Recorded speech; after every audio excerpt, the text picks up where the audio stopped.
Ransom Riggs is the author of the New York Times best-selling book, Miss Peregrine's Home for Peculiar Children. And he's here with us at Daybreak this morning. Good morning, Ransom, and welcome to the show. Thank you. So you have this book, Miss Peregrine's Peculiar Children, which is your debut novel. And it was New York Times bestseller for weeks and weeks and weeks. Tell us, what is it about? It's about a boy who is growing up in a little boring town in Florida and has a really close relationship with his grandfather, who fills his head with these crazy stories about an island far away full of magical children who can do incredible things. And the boy just thinks that they're fairy tales until he grows up a little. He's about 15 or 16, and something terrible happens to his grandfather, and his grandfather's last words are, "They're real, the island is real, and you have to go there." And so he's propelled into this mystery to go and discover the truth, and he does. And you meet all of these fantastic children and the strange things they can do. In an orphanage, correct? Sort of, Sort yeah. of like an orphanage. The children aren't actually orphans. They're just sort of divorced from the normal world. They're peculiar, and so we're like not welcome in normal society. Peculiar. Yeah. And I know that you used some old photographs, or like what I read, they said that the book was praised for the creative use of vintage photographs, and this is what the boy, the 16-year-old boy, Jason, the name of the character, or Jacob, yeah, was used to sort of go on an adventure.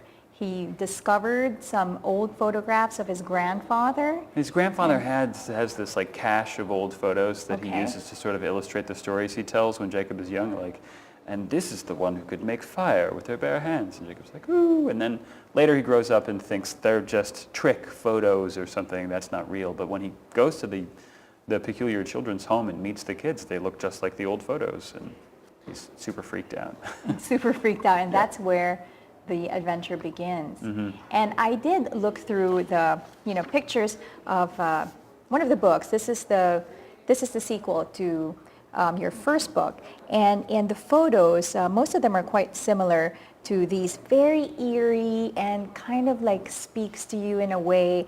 And where did you come up with the photos that you used for the books? Well, I found them. I became a collector of photos maybe 5 years ago when I discovered that you could find old, vintage, lost, orphaned, given away photographs, snapshots at flea markets and swap meets and stuff, which there are many in Los Angeles. And I just got obsessed with collecting them, and I was drawn to the weird ones, and here came all these pictures, and I wondered, what can I do with these? And they kind of sparked a story in my mind.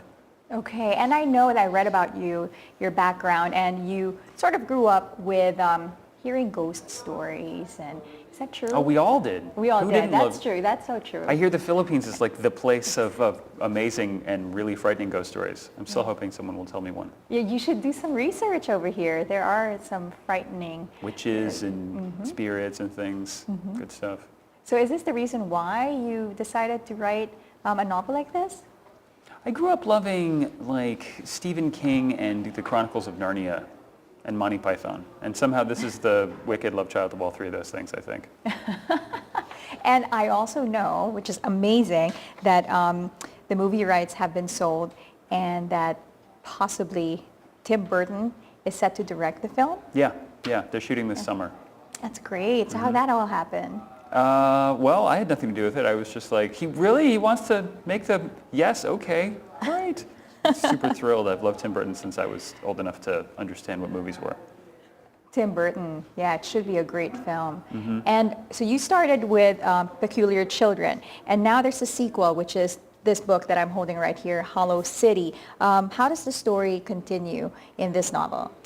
Well, it picks up about 3 minutes after the first book ends.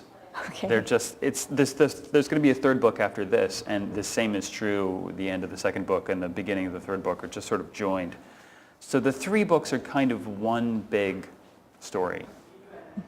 And you're not going to give us any details?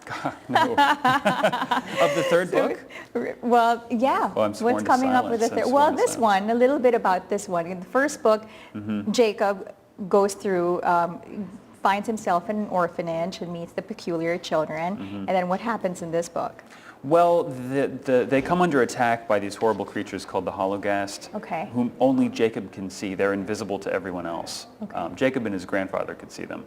Boy, I'm giving away so many plot details, but I know. it's very exciting, and at least people tell me it is. And they have to leave the island at the end of the story, and sort of he and the children get on these rickety boats and set out into adventure and the unknown at the end. Mm-hmm. And the second book picks up from there, and they have to make this perilous journey across 1940. They're in wartime England, and they have to get to London and meet all sorts of other peculiar children and fend off the enemies that are after them. And it's all very exciting and harrowing.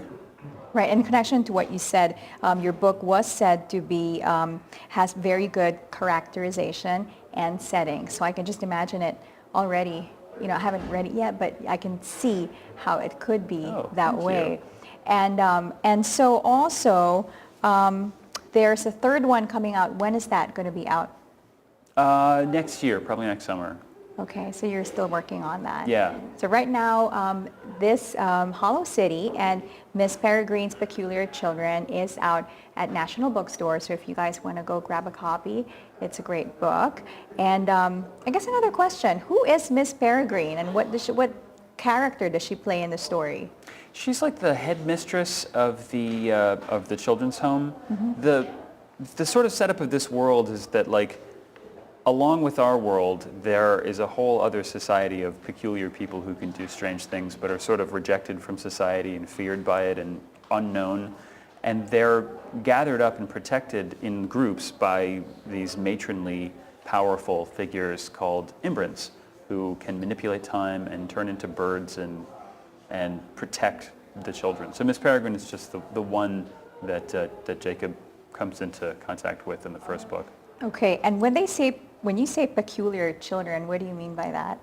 I mean, you know, children who can do strange things that are unlike us. They have some of them have powers, you know, they can levitate or something, and some of them just, there's a character that has a mouth in the back of her head, which is not like a superpower exactly. I think there's a spectrum of peculiarity and weirdness that are, you know, some might be considered a disability and some might be considered a super ability. I kind of think that's how our world works too. You know, people are different in a variety of ways that have good and bad things about them. Okay, well, definitely this is going to be one good read. And thank you so much for coming to Daybreak to tell us all about the novel. Thanks for coming in. Thank you for having me. Thanks. That was Ransom Riggs. He is the author of Miss Peregrine's Home for Peculiar Children and Hollow City.